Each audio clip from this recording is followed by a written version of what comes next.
মই হাতজোৰ কৰি অসমীয়া মানুহক অনুৰোধ কৰিম মাটি বাৰী যাতে অচিনাকি লোকক বিক্ৰী নকৰে। আমাৰ মাটি আমি যি বিক্ৰী কৰিম আমাৰ স্বজাতিত বিক্ৰী কৰিম। যদি অসমীয়া মানুহে সামগ্ৰিকভাৱে আমাৰ মাটি বাৰী অচিনাকি মানুহক যদি আমি বিক্ৰী নকৰোঁ আমি জাতিটো বচাব পাৰিম। কিন্তু যদি আমি অচিনাকি লোকক মাটি বিক্ৰী কৰি থাকোঁ আৰু জয় আই অসমো কৈ থাকোঁ, দুইটা একেলগে নাযাব। ভাড়া ঘৰ দিওঁতেও সাৱধান হ'ব লাগিব। কাৰোবাক যেতিয়া ভাড়া ঘৰ দিম তেতিয়া সাৱধান হ'ব লাগিব যে ভাড়া ঘৰটোৱে যাতে মূল ঘৰ হৈ নাযায়।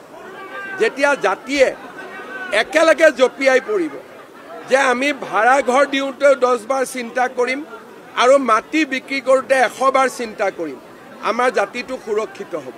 মই হাতজোৰ কৰি অসমীয়া মানুহক অনুৰোধ কৰিম মাটি বাৰী যাতে অচিনাকি লোকক বিক্ৰী নকৰে। আমাৰ মাটি আমি যি বিক্ৰী কৰিম আমাৰ স্বজাতিত বিক্ৰী কৰিম। যদি অসমীয়া মানুহে সামগ্ৰিকভাৱে আমাৰ মাটি বাৰী অচিনাকি মানুহক যদি আমি বিক্ৰী নকৰোঁ আমি জাতিটো বচাব পাৰিম। কিন্তু যদি আমি অচিনাকি লোকক মাটি বিক্ৰী কৰি থাকোঁ আৰু জয় আই অসমো কৈ থাকোঁ, দুইটা একেলগে নাযাব।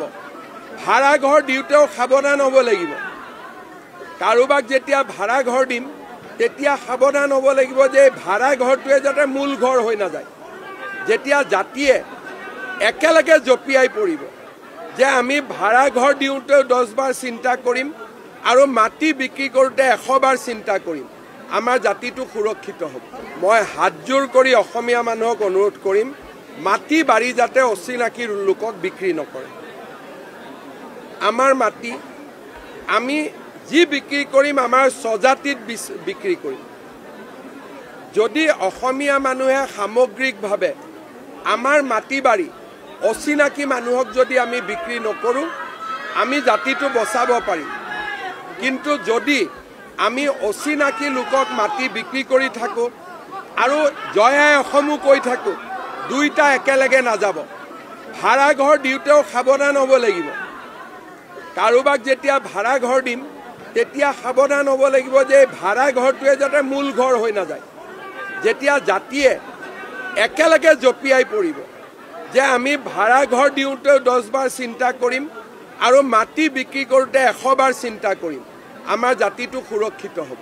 মই হাতজোৰ কৰি অসমীয়া মানুহক অনুৰোধ কৰিম মাটি বাৰী যাতে অচিনাকি লোকক বিক্ৰী নকৰে।